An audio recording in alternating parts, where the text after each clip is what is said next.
Hello, it's Charlie from Silence to Talkies, with the next episode in a series during which I will investigate why a silent star's talkie stardom did not stick. This episode will focus on Buzz Barton, a leading child B-Western star at the end of the silent era that managed a successful transition to the talkies as a teen star before drifting into supporting roles and retiring to enlist in the Navy in World War II. Eventually, he became a successful horse trainer in Hollywood. Believe it or not, I can't exactly recall where I learned about Buzz or first heard of him. I can't find any information on him in any of my film history books. I must have come across his name this summer when doing research online. Per usual, I will examine his career from beginning to end with some clips. Now journey with me back to the start of Buzz's career as I trace his work from silence to talkies.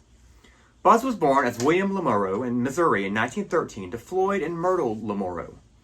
Sometime before he was 11, Buzz and his parents moved to Santa Clarita, California.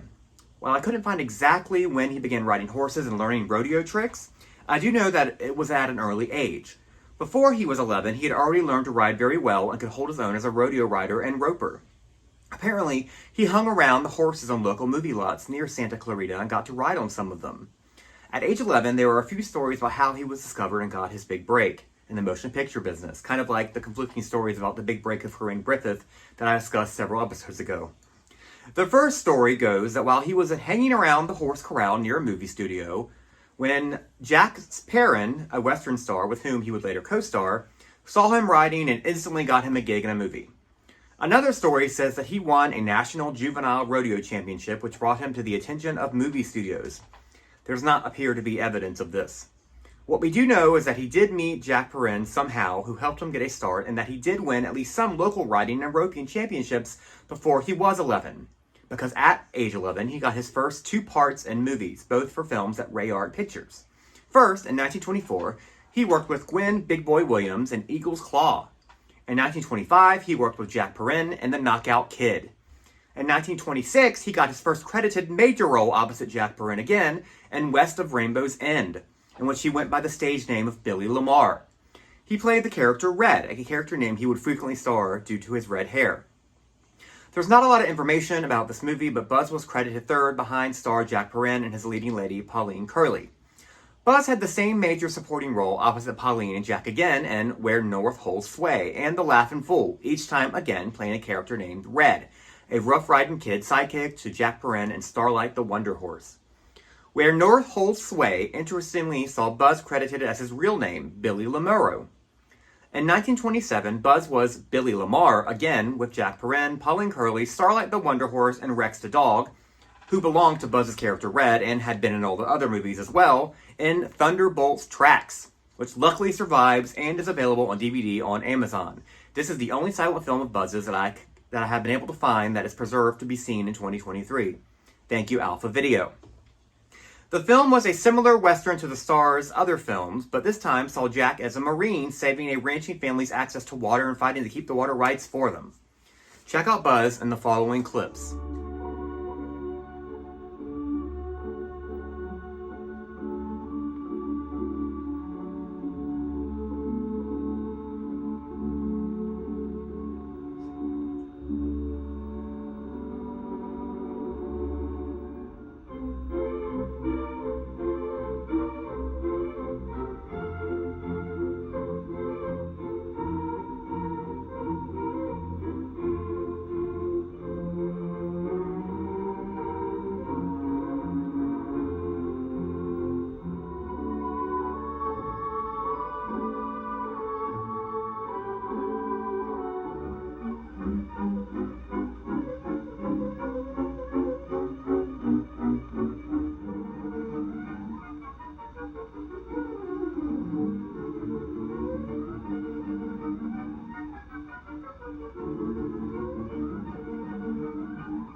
As you saw, I combined a few different clips from Thunderbolt's Tracks. The first one saw Red being proud of his big brother who didn't return from the war.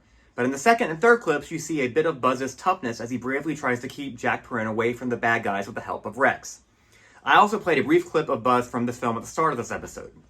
While he wasn't given huge dramatic material to play with here, He did get to exhibit his Western skills and have a screen presence, which showed him to be a memorable even with not a lot other than to look like a tough youngster. Because he was so memorable in these films with Jack Perrin, FBO Studios took notice and asked his parents to sign him to a contract, making him the youngest Western star to have their own series of starring vehicles at the age of 14.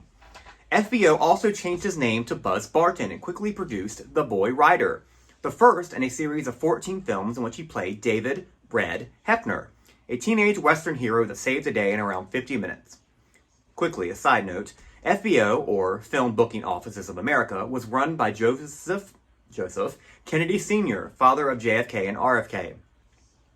Buzz made 10 out of 14 films there between 1927 and 1928. Slingshot Kid, Wizard of the Saddle, The Little Buckaroo, The Pinto Kid, The Fightin' Redhead, The Bantam Cowboy, Young Whirlwind, Rough Ridin' Red, Orphan of the Sage, and The Vagabond Cub.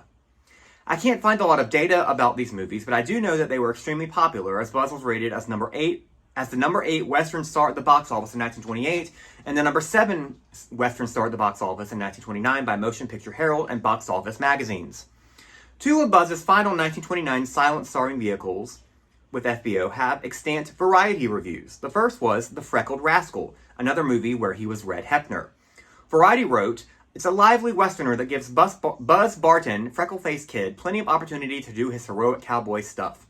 The kids in the grinds will like his riding and his marksmanship with a stone slingshot."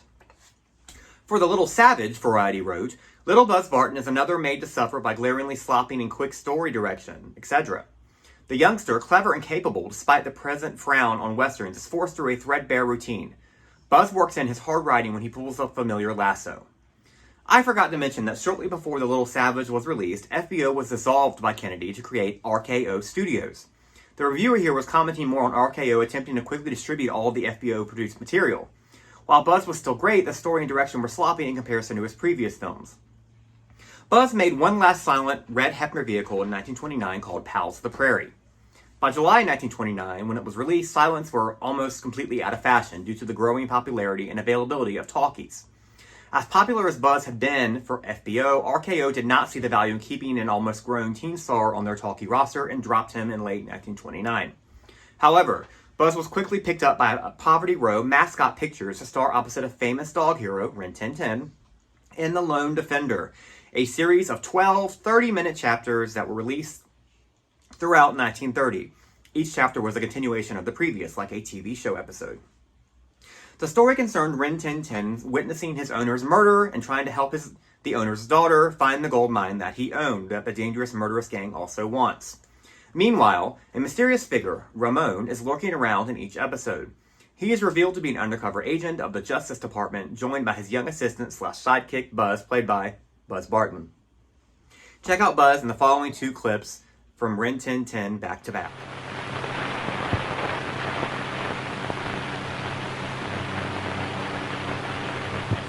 Lord!